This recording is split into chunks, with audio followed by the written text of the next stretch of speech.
Assalamualaikum warahmatullahi wabarakatuh. Perkenalkan, nama saya Kasih Safety Berbita Muli dari kelas 12.1. Di sini saya akan menjelaskan tentang listrik statis. Nah, kita akan menjelaskan tentang konsep dasar, hukum, dan aplikasinya dalam kehidupan sehari-hari.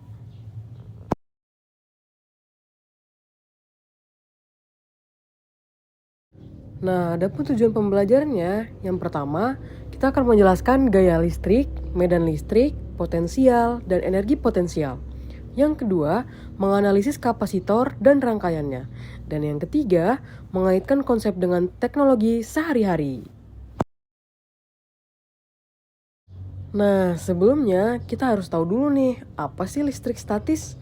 Listrik statis adalah fenomena kelistrikan yang terjadi karena adanya muatan listrik yang diam atau tidak berpindah.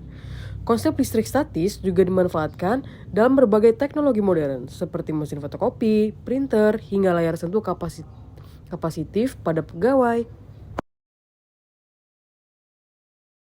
Nah, dalam listrik statis itu ada gaya listrik dan hukum Coulomb yang dirumuskan dengan F sama dengan Q1 dikali Q2 per R kuadrat. Nah, sifat gaya listrik itu muatannya sejenis saling tolak-menolak dan muatan berbeda jenis saling tarik-menarik. Nah, yang kedua itu adalah medan listrik yang dirumuskan dengan E sama dengan F per Q. Medan listrik adalah gaya yang dialami tiap satuan muatan uji.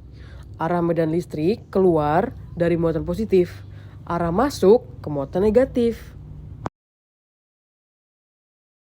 Yang ketiga ada potensial listrik. Potensial listrik adalah energi potensial listrik persatuan muatan pada suatu titik dalam medan listrik yang dirumuskan dengan V sama dengan EP per Q. Dan yang keempat itu ada energi potensial listrik. Energi potensial listrik adalah usaha yang diperlukan untuk memindahkan muatan dalam medan listrik yang dirumuskan sebagai EP sama dengan Q per V. Yang kelima adalah kapasitor. Kapasitor adalah komponen listrik yang berfungsi menyimpan muatan dan energi listrik dalam medan listrik antara dua keping konduktor yang dipisahkan bahan dielektrik atau isolator yang dirumuskan dengan E sama dengan 1/2 dikali CV kuadrat.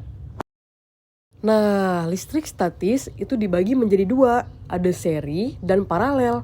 Kalau seri, kapasitasi total lebih kecil dari nilai terkecil dengan rumus 1/CT atau 1/CS sama dengan 1/C1 ditambah 1/C2 hingga seterusnya. Dan ada juga nih yang paralel. Kalau yang paralel, kapasitansi total adalah jumlah semua kapasitor, yaitu CT atau CP sama dengan C1 ditambah C2 hingga seterusnya. Nah, ada pula aplikasi teknologi yang bisa digunakan dengan menggunakan listrik statis, yaitu mesin fotokopi, menarik tinta dengan muatan listrik. Ada layar sentuh, kapasitansi berubah saat disentuh. Penangkal petir menyalurkan muatan ke tanah dan penyemprot cat partikel bermuatan menempel merata.